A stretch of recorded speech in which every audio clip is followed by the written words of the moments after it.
Hello everyone, welcome to my YouTube channel Chemistry Learning। आज हम लोग इलेक्ट्रोकेमिस्ट्री का न्यू लेक्चर स्टार्ट करते हैं। The topic is electrochemical series. In the last video हम लोगों ने इलेक्ट्रोड पोटेंशियल को समझा कि वो क्या होता है, किस तरीके से प्रोड्यूस होता है, इसको मेज़र किस तरीके से किया जा सकता है। For this we have studied the hydrogen electrode. आज हमें इलेक्ट्रोकेमिकल सीरीज पढ़नी है। इलेक्ट्रोकेमिकल सीरीज को पढ़ने से पहले हम लोग ये देखते हैं कि इसको बनाया किस लिए जाता है, किस तरीके से बनाया जाता है। तो हमने ये देखा था, जब हमने रिडक्शन पोटेंशियल कैलकुलेट किया था तो हमने वहाँ पर a number of electrode potential we can determine by using the hydrogen electrode. तो यहाँ पर हाइड्रोजन इलेक्ट्रोड तो ज़ीरो फिक्स कर दिया था। तो हमने ये भी देखा था कि that oxidation potential and reduction potential, इन दोनों की वैल्यूज सेम होती हैं बट साइन बदल जाते हैं, साइन रिवर्स होते हैं। और फॉर द कन्वेंशन या कॉमन प्रैक्टिस के लिए हम इलेक्ट्रोड पोटेंशियल को रिडक्शन पोटेंशियल के टर्म में रिप्रेजेंट करते हैं। और जो रिडक्शन पोटेंशियल है या रिडक्शन हाफ रिएक्शन है वो जस्ट रिवर्स होगा ऑक्सीडेशन हाफ रिएक्शन का। इसके साथ साथ अगर हम कहें कि इलेक्ट्रोड जिस पर रिडक्शन हो रहा है with respect to the hydrogen electrode, उस पर क्या आएगा, पॉजिटिव साइन आएगा। और वो इलेक्ट्रोड जिस पर ऑक्सीडेशन हो रहा है with respect to the hydrogen electrode, standard hydrogen electrode, उस इलेक्ट्रोड पर हमारा नेगेटिव साइन आएगा। ये सब चीज़ें हम पीछे देख चुके हैं। तो रिडक्शन पोटेंशियल को हम लोग पीछे कैलकुलेट कर चुके हैं। अब यहाँ पर हम देखते हैं कि इलेक्ट्रोकेमिकल सीरीज होती क्या है। जब हम बहुत सारे इलेक्ट्रोड्स के रिडक्शन पोटेंशियल को, स्टैंडर्ड रिडक्शन पोटेंशियल को एक ऑर्डर में अरेंज करते हैं, तो इस ऑर्डर में अरेंज करने पर हमें एक सीरीज़ मिलती है और इसी सीरीज़ को हम इलेक्ट्रोकेमिकल सीरीज़ कह देते हैं। या हम कह सकते हैं, इसको डेफिनेशन ये है, the various electrodes have been arranged in order of their increasing value of standard reduction potential. This arrangement is called electrochemical series. या इसको कभी कभी हम एक्टिविटी सीरीज ऑफ मेटल्स भी कह सकते हैं, क्योंकि यहाँ पर मेटल की रिएक्टिविटी को भी बताया गया है। अब इसके बाद हम इस इलेक्ट्रोकेमिकल सीरीज को अप्लाई करके देखते हैं, इसकी एप्लीकेशंस देखते हैं कि इस इलेक्ट्रोकेमिकल सीरीज को बना तो दिया बट अब हम इसको यूज़ कहाँ पे करेंगे। तो सबसे पहले हम इस इलेक्ट्रोकेमिकल सीरीज को एक बार देख लेते हैं, इसको डिस्कस कर देख लेते हैं कि ये है किस तरीके से। तो ये हमारा इलेक्ट्रोकेमिकल सीरीज़ है, ठीक है। इस इलेक्ट्रोकेमिकल सीरीज में हमने इन वैल्यूज़ को नेगेटिव टू पॉजिटिव दिखाया है, नेगेटिव टू पॉजिटिव रिप्रेजेंट किया है। तो जो हमारा स्टैंडर्ड रिडक्शन पोटेंशियल है इट इज़ इंक्रीजिंग डाउनवर्ड्स।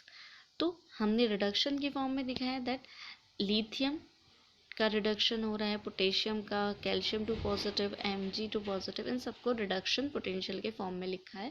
और इसका अगर ऑक्सीडेशन पोटेंशियल लिखेंगे सपोज लिथियम का, तो दैट विल बी प्लस 3.05।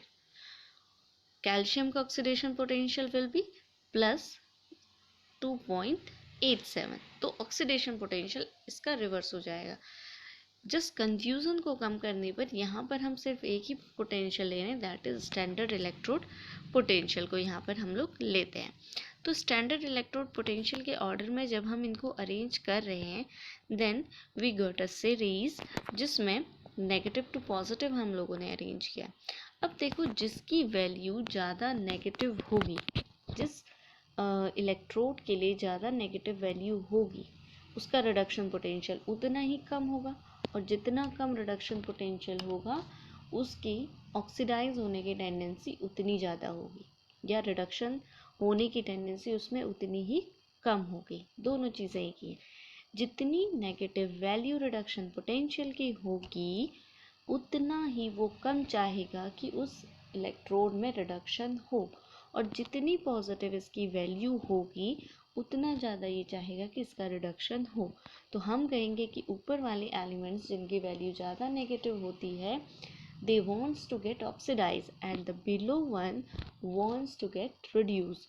तो हम यहाँ पर बात करते हैं ऑक्सीडाइजिंग और रिड्यूसिंग एजेंट की। तो ऑक्सीडाइजिंग एजेंट्स हम किन एजेंट्स को कहते हैं? दोज एजेंट्स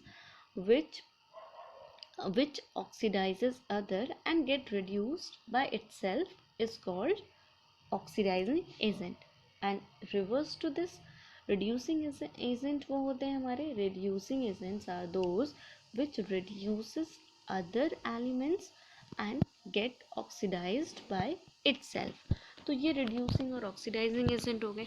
तो ऊपर वाले एलिमेंट्स तो चाहते हैं कि वो ऑक्सीडाइज हो जाएं, तो they will be good reducing agent. ये हमारे एक अच्छे रिड्यूसिंग एजेंट होंगे।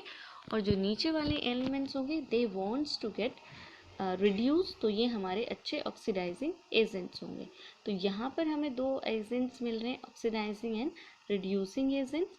तो on moving below to above we see that oxidizing we see that the reducing power या reducing agent की जो power है, reducing tendency reducing power increase होती है।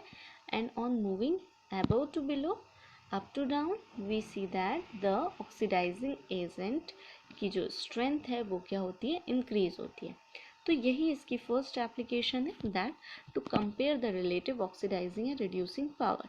जब हम नीचे जाते हैं तो ऑक्सीडाइजिंग पावर इंक्रीज होती है, और जब हम ऊपर जाते हैं, नीचे से ऊपर जाते हैं, तो रिड्यूसिंग पावर हमारी इंक्रीज होती है। So this is about the oxidising and reducing power. Next इसकी एप्लीकेशन है to compare the relative activity of metals and non-metals। तो यहाँ पर जब हम एक्टिविटी की बात करते हैं तो हम कहेंगे if greater the reduction potential of a metal, then अगर इसका रिडक्शन पोटेंशियल ज़्यादा होगा किसी मेटल का, तो वो इजीली क्या करना चाहेगा? इलेक्ट्रॉन्स को एक्सेप्ट करना चाहेगा।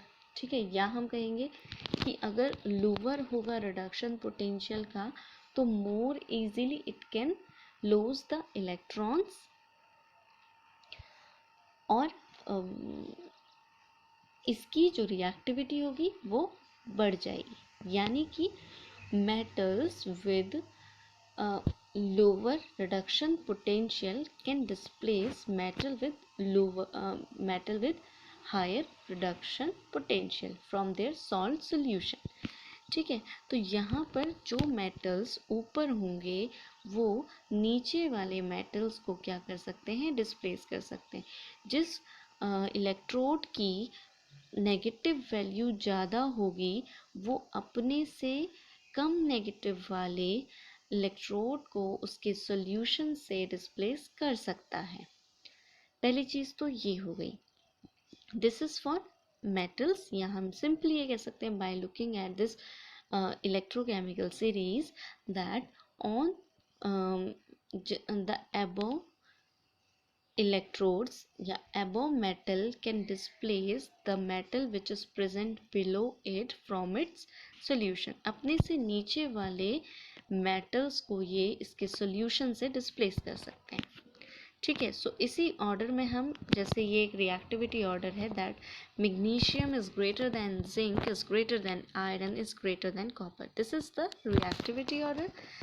Look at this table that magnesium, this is magnesium which is greater than zinc, which is greater than iron, which is greater than copper, copper और नीचे है, this is copper, this is copper। so ये इसका क्या हो गया? Reactivity order हो गया। वहीं पर अगर हम नॉन मेटल्स की बात करते हैं तो नॉन मेटल्स हमारे क्या होते हैं? नॉन मेटल्स आर दोज जो क्या चाहते हैं? रिड्यूस होना चाहते हैं। They wants to reduce, they will accept the electron easily. Like यहाँ पर अगर हम हेलोजन सीरीज को ले लें तो हेलोजन्स में they are non metals. Fluorine is most reactive, then chlorine, then bromine, then iodine. So this is the order that fluorine सबसे ज़्यादा रिएक्टिव होगा in case of non metals. तो हम नॉन मेटल्स के लिए क्या कहेंगे कि below 1 are more reactive than above 1। तो जो नीचे वाले नॉन मेटल्स होंगे वो अपने से ऊपर वाले नॉन मेटल्स को डिस्प्लेस करने की टेंडेंसी रखेंगे। तो इनका जो रिएक्टिविटी ऑर्डर होगा it will be F2 is greater than Cl2 is greater than Br2 is greater than I2। So this is the second application of electrochemical series. अब इसमें third which is most important application of this electrochemical series that we can calculate the standard EMF या electrode potential of this electrochemical cell। तो इसको हम कैसे calculate कर सकते हैं? जैसे कि मैंने आपको लास्ट वीडियो में भी बताया था कि E naught cell that is EMF of the cell is the sum of reduction potential is the sum of standard potential of both oxidation half cell और रिडक्शन हाफ सेल। तो यहाँ पर हम क्या कहेंगे, E naught cell is equals to standard oxidation potential of oxidation half cell, standard reduction potential of reduction half cell, इन दोनों का summation will be E cell. तो यहीं पर हमें पता है कि oxidation potential is equals to negative of reduction potential.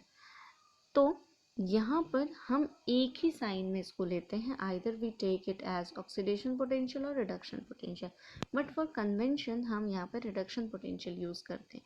तो हम क्या करेंगे, हम क्या लिखेंगे इसको in terms of reduction potential लिखेंगे। तो in place of oxidation potential we will write it reduction potential, और रिडक्शन पोटेंशियल में लिखेंगे तो इसके आगे नेगेटिव साइन आ जाएगा। So on rearranging we will get this equation that is E naught cell equals to standard reduction potential of reduction half cell minus इसके आगे नेगेटिव आ गया standard reduction potential of oxidation half cell. दोनों का हमने reduction potential ले लिया।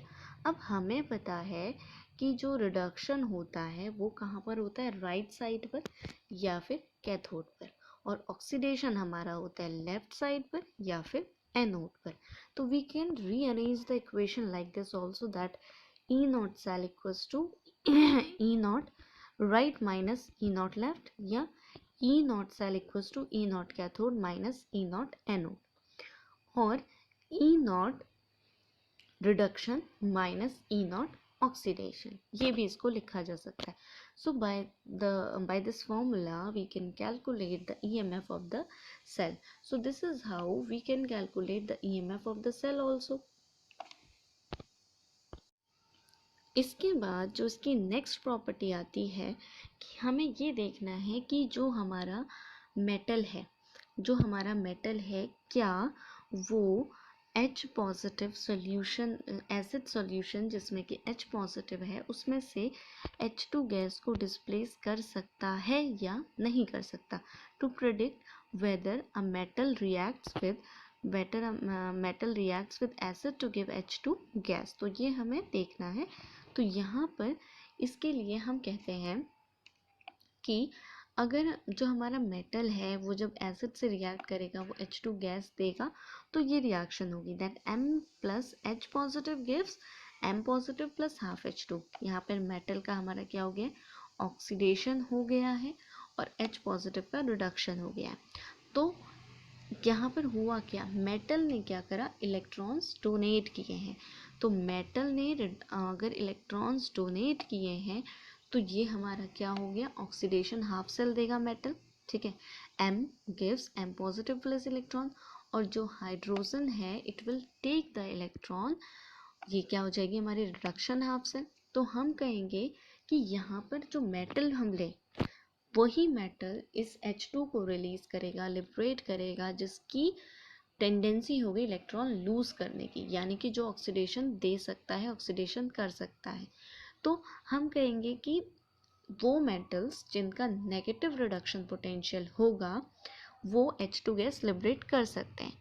तो सारे के सारे जो भी मेटल्स हैं as we have seen the electrochemical series, तो जो सारे के सारे मेटल्स हैं which is lying above this hydrogen they can displace H2 gas from its acid solution, from the acid solution, या हम कहेंगे कि जिनका रिडक्शन पोटेंशियल हाइड्रोजन से लोअर होता है they can liberate the H2 gas, या उन मेटल्स की रिएक्टिविटी हाइड्रोजन से ज़्यादा होती है. So this is about that which element which metal will give the reduction, will liberate the H2 gas, will release the H2 gas, और कौन नहीं देगा. नेक्स्ट प्रॉपर्टी आती है इसकी, to predict the spontaneity of a reaction. किसी reaction की spontaneity को प्रिडिक्ट करना. तो सबसे पहले हम देखते हैं कि स्पॉन्टेनिटी होती क्या है. स्पॉन्टेनिटी को हम रिप्रेजेंट करते हैं फिजिबिलिटी से, कि कोई रिएक्शन फिजिबल है या नहीं. फिजिबल मतलब कोई रिएक्शन इजीली हो जा रही है, खुद से हो जा रही है या नहीं. जैसे कि पानी का झरना ऊपर से नीचे बहता है without any force, without anything, we are not doing anything, we are not doing any work on it. वो खुद ब खुद ऊपर से नीचे बह रहा है. ठीक है, that is natural phenomenon and that is feasible and also spontaneous. तो हम ये भी कहते हैं कि all the natural processes are spontaneous processes. तो यहाँ पे कोई redox reaction spontaneous है या नहीं, इसका भी पता लगा सकते हैं हम. अगर जो हमने EMF कैलकुलेट किया है, अगर उसकी वैल्यू पॉजिटिव आती है तो हम कहेंगे कि रिएक्शन हमारी स्पॉन्टेनियस होगी. ठीक है, और अगर EMF हमारा नेगेटिव आता है तो हम कहेंगे कि रिएक्शन नॉन स्पॉन्टेनियस होगी. ठीक है, तो यानी कि cell must be positive for a redox reaction to be spontaneous, और अगर इसकी वैल्यू नेगेटिव आएगी तो ये रिएक्शन नहीं होगी, डायरेक्ट रिएक्शन नहीं होगी, इसकी रिवर्स रिएक्शन हो सकती है. जैसे कि ये हमने एग्जाम्पल ले लिया. Suppose we have taken example. हमसे पूछा गया है, can a solution of 1 m copper sulphate be stored in a vessel made of nickel metal. एक 1 m कॉपर सल्फेट का सॉल्यूशन क्या हम स्टोर कर सकते हैं निकल मेटल में, हमें ये बताना है. तो इसको हम कैसे बता सकते हैं. सबसे पहले इन दोनों का इलेक्ट्रोड पोटेंशियल देख लिया. जो रिएक्शन हमारी होनी चाहिए it should be like this, Ni plus copper sulfate will give Ni sulfate plus copper. Now we will calculate the E naught cell. For E naught cell we have to identify which is getting oxidized and which is getting reduced. So nickel is in 0 oxidation state. Now it is in 2 positive, so it is getting oxidized. तो इसका oxidation हो रहा है, copper का reduction हो रहा है. तो ये हमने देख लिया. तो यहाँ पर हम क्या करते हैं, E naught cell निकालने के लिए reduction, E naught reduction minus E naught oxidation calculate किया. The value came is 0.59. तो 0.59 आई, मतलब ये रिएक्शन हमारी क्या है, फिजिबल. ठीक है, फिजिबल, या हम इसको कह सकते हैं कि दिस इज स्पॉन्टेनियस. ये हमारी क्या है, स्पॉन्टेनियस रिएक्शन है. तो अगर ये रिएक्शन हमारी स्पॉन्टेनियस होगी तो इसका मतलब अगर हम इस कॉपर सल्फेट के सॉल्यूशन को निकल वेसल में रखेंगे तो क्या होगा, ये रिएक्ट कर जाएगा, और रिएक्ट करने से हमारा जो सॉल्यूशन है उसमें निकल सल्फेट भी आ जाएगा, सॉल्यूशन प्योर नहीं रहेगा. तो यहाँ पर हम कहेंगे कि if the reaction spontaneous, copper sulphate can not be stored in nickel vessel. Okay, so this is how we can calculate this all.